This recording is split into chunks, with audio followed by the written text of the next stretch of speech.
Or the stealth bomber is literally invisible. Right.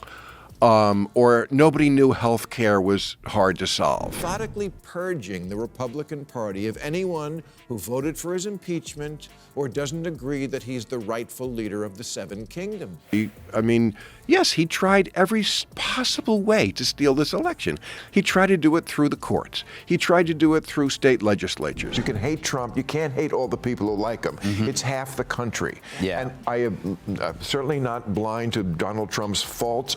Did you hear about Trump's latest meltdown? Bill Maher just dropped a truth bomb that sent shockwaves through MAGA-land. And even Joe Rogan couldn't save the Donald from this roast. From invisible planes to threats against Mike Pence, Maher's takedown of Trump's wild claims had everyone rolling. But here's the kicker. Trump's reaction might just be the funniest part of all. Stick around to see how our favorite orange menace tries to wriggle out of this one. But he's a criminal, and he's crazy, and he's stupid, and crazy and stupid are two different things. Before we move on, I'd like to ask you a small favor. If you appreciate this content, please take a second to like this video and subscribe to the channel. Over 98% of you watch the videos without subscribing. It costs you nothing, but it makes a huge difference to us.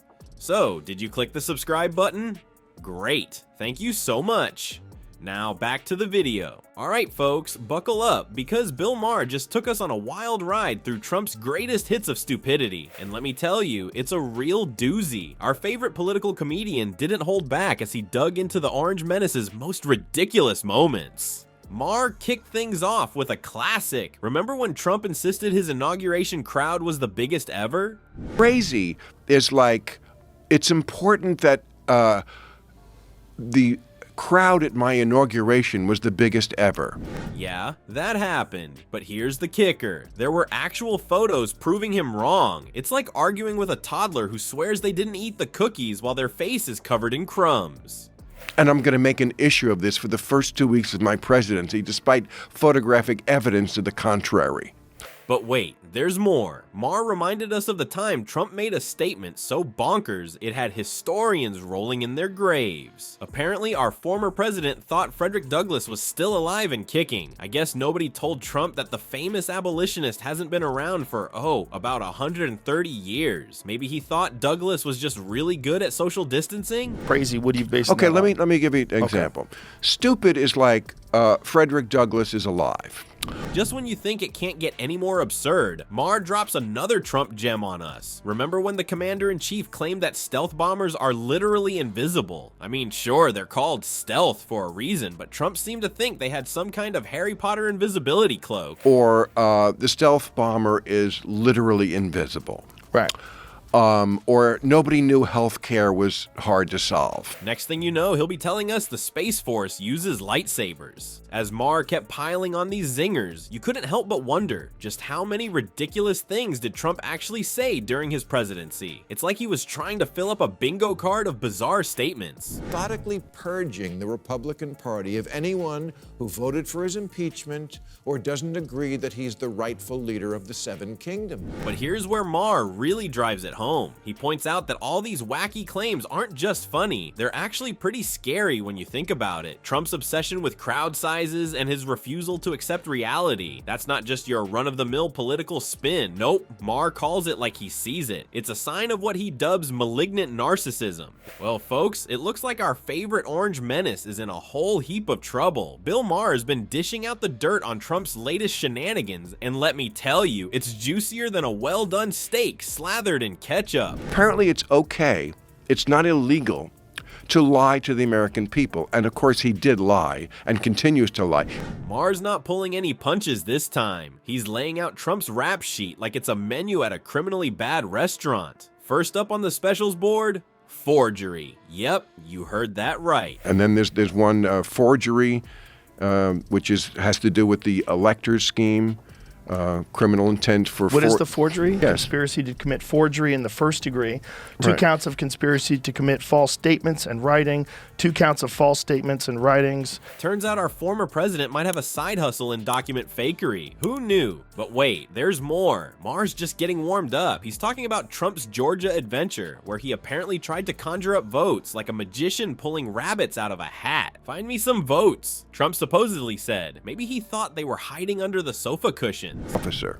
That was what when he was talking to Ratzenberger. That's the I need you to find me 11,000 votes. There's In Georgia, Secretary of State Brad Raffensperger, and told him he just needed to find an additional 11,000 Trump votes.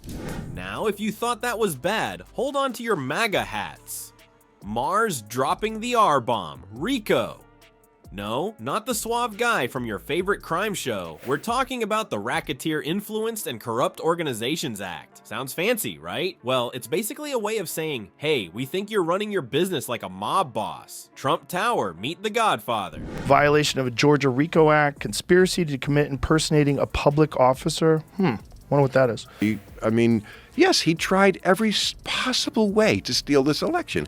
He tried to do it through the courts. He tried to do it through state legislatures. But Donnie Diapers isn't content with just playing pretend mobster. Nope. Marr says he tried to turn the US military into his personal bodyguards. Because nothing says stable genius like trying to use the world's most powerful military to rig an election, right? And crazy. And he's a criminal. You know, he's not being charged in these trials because he's a liar. They purposely didn't do that. As the laughter dies down, Marr hits us with the punchline that isn't really funny at all. He calls Trump a crazy, stupid criminal. It's like a game of Clue, but instead of Colonel Mustard in the library with the candlestick, it's Donald Trump in the Oval Office with the, well, everything. Well, folks, it looks like our favorite orange-tinted toupee wearer might be in for a rough ride come 2024. That's right. In New York, a jury of his peers found Donald Trump guilty on 34 counts. That woke him up.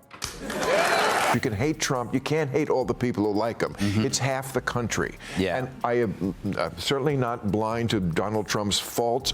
Word on the street is that Trump's legal woes are starting to make even his diehard fans a bit nervous. Turns out, getting slapped with more charges than a shoplifter at a dollar store isn't great for your political career. Who knew? Happen to anyone? Yes, of course. I'll have to remember that next time I'm cheating on my third wife with a porn star to pay her off when I'm running for president. We're living in a world where perfect is not on the menu. These are the choices we're going to have. This is going to be who's running next time. But here's the kicker. While Trump's base is still clinging to him like lint on a cheap suit, the rest of America might be getting ready to give him the boot. Seems like moderate voters aren't too keen on having a president who needs a lawyer on speed dial. Or thinking I can somehow charm Kim Jong-un in Korea, although that might be stupid. Sometimes it crosses the line between both. Go figure. So next time you hear Donnie Diapers ranting about how he's gonna make America great again, remember, the only thing he might be making great is his lawyer's bank account. And if that doesn't tickle your funny bone, just imagine Trump trying to run a campaign from a prison cell. Now that's comedy gold.